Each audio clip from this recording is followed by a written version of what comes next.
আফগানিস্তানে তালেবান সরকার ক্ষমতায় ফেরার পর থেকেই দক্ষিণ এশিয়ার রাজনৈতিক ভারসাম্য আমূল বদলে গেছে। একসময় যে পাকিস্তান তালেবানের পৃষ্ঠপোষক ছিল, তারাই এখন একে অপরের বিরুদ্ধে সীমান্ত সংঘাতে জড়িয়ে পড়ছে।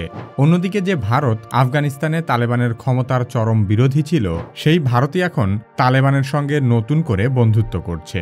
এই দৃশ্যপট অনেকের কাছে অস্বাভাবিক মনে হলেও বাস্তবে এর পেছনে রয়েছে ভারতের গভীর কৌশলগত সুবিধা, আঞ্চলিক প্রতিদ্বন্দ্বিতা কমানো এবং নিরাপত্তা রক্ষার সূক্ষ্ম কৌশল।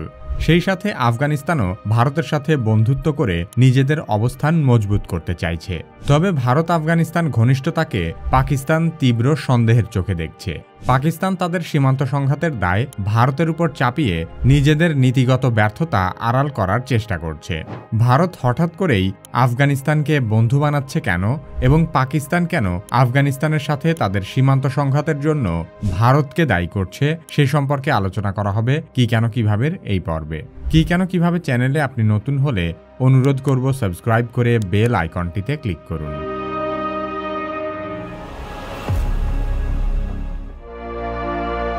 ভারত ও আফগানিস্তানের বর্তমান ঘনিষ্ঠ সম্পর্কের প্রধান কারণ হল বহু পুরনো এক কৌশলগত নীতি, যার মূল বিষয় হল শত্রুর শত্রু আমার বন্ধু। তার মানে এখানে ভারতের শত্রু পাকিস্তান আর পাকিস্তানের শত্রু আফগানিস্তান। তাহলে আফগানিস্তান যেহেতু ভারতের শত্রু, পাকিস্তানেরও শত্রু, তাই স্বাভাবিকভাবেই শত্রুর শত্রু নীতিতে আফগানিস্তান ভারতের বন্ধু হয়ে যায়। একসময় যে ভারত তালেবানকে সন্ত্রাসী হিসেবে নিন্দা করেছিল, আজ সেই ভারতই তালেবানের প্রতি কূটনৈতিকভাবে নরম হচ্ছে।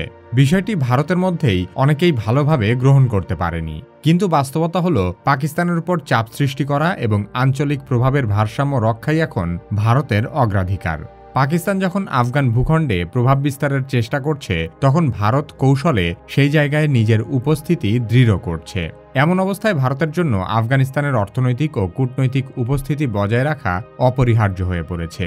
কারণ আফগানিস্তানে যদি ভারত পিছিয়ে পড়ে, তবে পাকিস্তান ও চীন সেখানে একচেটিয়া প্রভাব বিস্তার করবে, যা ভারতের আঞ্চলিক স্বার্থের জন্য অনেক বড় হুমকি। তাই বাধ্য হয়েই ভারত এখন এমন এক বাস্তবতার সঙ্গে মানিয়ে নিচ্ছে, যেখানে একসময়ের শত্রু তালেবান এখন ভারতের কৌশলগত সহযোগী হয়ে উঠেছে। ভারত বহু বছর ধরেই আফগানিস্তানের জনগণের জন্য কাজ করেছে। যুদ্ধবিধ্বস্ত দেশটির পুনর্গঠনে ভারত বেশ কয়েকবার সহায়তা করেছিল। 2001 থেকে 2022 সালের মধ্যে ভারত আফগানিস্তানে প্রায় $3 বিলিয়ন বেশি বিনিয়োগ করেছে। এই অর্থ দিয়ে আফগানিস্তানে স্কুল, হাসপাতাল, সড়ক, বাঁধ, এমনকি দেশটির জাতীয় সংসদ ভবনও নির্মাণ করা হয়েছে। কিন্তু তালেবান ক্ষমতায় ফেরার পর এই বিশাল বিনিয়োগ ঝুঁকির মুখে পড়ে। তাই ভারতের জন্য তালেবানের সঙ্গে সম্পর্ক স্বাভাবিক করা এখন অর্থনৈতিকভাবেও জরুরি হয়ে উঠেছে। এটা শুধু ভারতের জন্য বন্ধুত্বই নয়, বরং নিজেদের বিনিয়োগ ও প্রভাব রক্ষারও একটি প্রচেষ্টা। মানবিক সহায়তার ক্ষেত্রেও ভারত সক্রিয় ভূমিকা রেখেছে। আফগানিস্তানের স্বাস্থ্য খাতে 20টি অ্যাম্বুলেন্স, আধুনিক এমআরআই ও সিটি স্ক্যান মেশিন, টিকা এবং ক্যান্সারের ওষুধ সরবরাহ করেছে ভারত। তাছাড়া ভূমিকম্পে ক্ষতিগ্রস্ত এলাকায় বাড়িঘর পুনর্নির্মাণে সহায়তা দিচ্ছে এবং যেসব আফগান নাগরিককে জোরপূর্বক প্রত্যাবাসিত করা হয়েছিল, তাদেরও আশ্রয় ও পুনর্বাসনে ভারত সহায়তার প্রতিশ্রুতি দিয়েছে। শিক্ষা ও মানব সম্পদ উন্নয়নেও ভারতে আফগান শিক্ষার্থীদের জন্য ভারতীয় বিশ্ববিদ্যালয়গুলোর দ্বার উন্মুক্ত করা হয়েছে এবং চিকিৎসা ও ব্যবসায়িক কাজেও আফগানদের ভিসা বাড়ানো হয়েছে। কাবুলে থাকা ভারতের কারিগরি মিশনকে পূর্ণাঙ্গ দূতাবাসেরও মর্যাদা দেওয়া হবে, যা দুই দেশের কূটনৈতিক সম্পর্ককে আরও গভীর করবে। আফগানিস্তানের প্রতি এতটা উদার হওয়ার পেছনে ভারতেরও গভীর স্বার্থ রয়েছে। আফগানিস্তানের কপার, লিথিয়াম ও আয়রন আকরিকের মতো বিপুল পরিমাণ প্রাকৃতিক সম্পদ ভারতের শিল্প খাতের জন্য মূল্যবান কাঁচামাল হতে পারে। তালেবান সরকারও এই সুযোগ কাজে লাগাতে আগ্রহী। তারা ভারতীয় বিনিয়োগকারীদের খনিজ সম্পদ ও অবকাঠামো খাতে অংশগ্রহণের আহ্বান জানাচ্ছে, যাতে আফগান অর্থনীতি সম্পূর্ণভাবে চীনের প্রভাবযুক্ত হয়ে না পড়ে। দক্ষিণ এশিয়ার অন্যতম দীর্ঘস্থায়ী উত্তেজনার উৎস হল পাকিস্তান ও আফগানিস্তানের মধ্যকার সীমান্ত, যা ডুরান্ড লাইন নামে পরিচিত। প্রায় 2400 কিলোমিটার দীর্ঘ এই সীমানা রেখাটি ব্রিটিশ ঔপনিবেশিক শাসনামলে আঁকা হয়েছিল, কিন্তু আফগানিস্তান আজও এই সীমান্তকে আনুষ্ঠানিকভাবে স্বীকৃতি দেয়নি। তাদের মতে এই লাইন তাদের ঐতিহাসিক ভূখণ্ডকে কৃত্রিমভাবে দুই ভাগে বিভক্ত করেছে। এই সীমান্তের দুই প্রান্তেই মূলত পশতুন উপজাতিদের বসবাস, যারা সাংস্কৃতিক ও পারিবারিকভাবে একে অপরের সঙ্গে যুক্ত। ফলে সীমান্ত টহল, অস্ত্র পাচার কিংবা সশস্ত্র যোদ্ধাদের প্রবেশ ঠেকানো নিয়ে ডুরান্ড লাইনে প্রায়ই সংঘর্ষ হয়। এমন ঘটনায় শুধু দুই দেশের সেনাই নয়, সীমান্ত বাণিজ্যের সঙ্গে যুক্ত হাজারো সাধারণ মানুষও ক্ষতিগ্রস্ত হন। সংঘর্ষের কারণে বহুবার আফগান পাকিস্তান প্রধান সীমান্ত ক্রসিংগুলো বন্ধ হয়ে গেছে, যার প্রভাব পড়েছে এই অঞ্চলের খাদ্য ও পণ্য সরবরাহের উপর। ইসলামাবাদের অভিযোগ হল, কাবুল সরকার তেহরিকি তালিবান পাকিস্তান বা টিটিপি নামের একটি সন্ত্রাসী সংগঠনকে আশ্রয় দিচ্ছে। টিটিপি বহু বছর ধরে পাকিস্তানের অভ্যন্তরে হামলা চালাচ্ছে। তাদের লক্ষ্য হল আফগানিস্তানের মতো পাকিস্তানেও ইসলামী শরিয়া ভিত্তিক একটি আমিরাত প্রতিষ্ঠা করা। তবে আফগান তালেবান সরকার এই অভিযোগ অস্বীকার করে জানায়, তারা কোনো বিদেশি সশস্ত্র গোষ্ঠীকে সহায়তা করছে না। তবে বাস্তবতা হল, দুই দেশের মধ্যকার এই অবিশ্বাস প্রায়ই রক্তক্ষয়ী সংঘাতে রূপ নিচ্ছে। সাম্প্রতিক সংঘর্ষগুলিতে পাকিস্তান দাবি করেছে যে তালেবান বাহিনী তাদের সীমান্ত পোস্টে গুলি চালিয়েছে।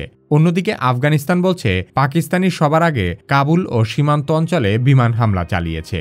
তার প্রতিশোধ হিসেবেই তালেবান পাকিস্তানি সীমান্ত চেকপয়েন্টে পাল্টা হামলা করেছে। আফগানিস্তানের সঙ্গে সীমান্ত উত্তেজনা বাড়লেই পাকিস্তানের অভ্যন্তরে এক পুরনো অভিযোগ বারবার শোনা যায়, আর তা হল এর পেছনে ভারতের হাত আছে।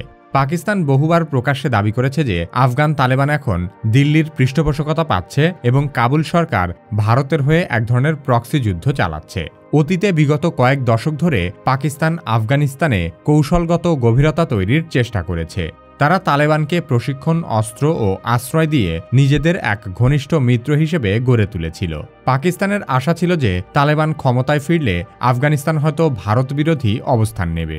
2021 সালে তালেবান কাবুল দখল করার পর পাকিস্তান বিষয়টি নিজেদের কৌশলগত বিজয় হিসেবেও উদযাপন করেছিল। তারা ভেবেছিল এখন আফগানিস্তান হবে তাদের বন্ধুত্বপূর্ণ পশ্চাৎভূমি, যা ভারতের প্রভাব থেকে মুক্ত থাকবে। কিন্তু 4 বছর পর সেই পরিস্থিতি একেবারেই উল্টো। তালেবান এখন আর পাকিস্তানের কথা মতো চলে না, বরং সীমান্তে পাকিস্তানি বাহিনীর সঙ্গেই সংঘাতে জড়াচ্ছে। টিটিপি পাকিস্তানের ভেতর হামলা চালাচ্ছে, আর কাবুল সরকার তাতে কার্যত চোখ বন্ধ করে আছে। ফলে যে গোষ্ঠীকে একসময় কৌশলগত সম্পদ মনে করা হয়েছিল, সেটি এখন পাকিস্তানের জন্য কৌশলগত হুমকি হয়ে দাঁড়িয়েছে। এই পরিস্থিতি পাকিস্তানের জন্য এক প্রকার আত্মঘাতী বিপর্যয়। নিজেদের সৃষ্ট শক্তিকেই তারা এখন নিয়ন্ত্রণ করতে পারছে না, আর এই অস্বস্তি ঢাকতেই তারা ভারতের উপর দোষ চাপাচ্ছে। তবে ভারতও এই সুযোগের সদ্ব্যবহার করতে মোটেও ছাড় দিচ্ছে না। ভারত যেভাবে আফগানিস্তানের সঙ্গে সম্পর্ক জোরদার করছে, তা অনেকের কাছেই কৌশলগত সাফল্য মনে হলেও বাস্তবে এটি ভারতের নৈতিক পতনের প্রতিচ্ছবি। একসময় তালেবানকে সন্ত্রাসবাদী বলে আখ্যা দিলেও ভারত এখন চীন ও পাকিস্তানকে মোকাবেলা করার জন্য সেই তথাকথিত সন্ত্রাসীদের সাথেই হাত মেলাচ্ছে।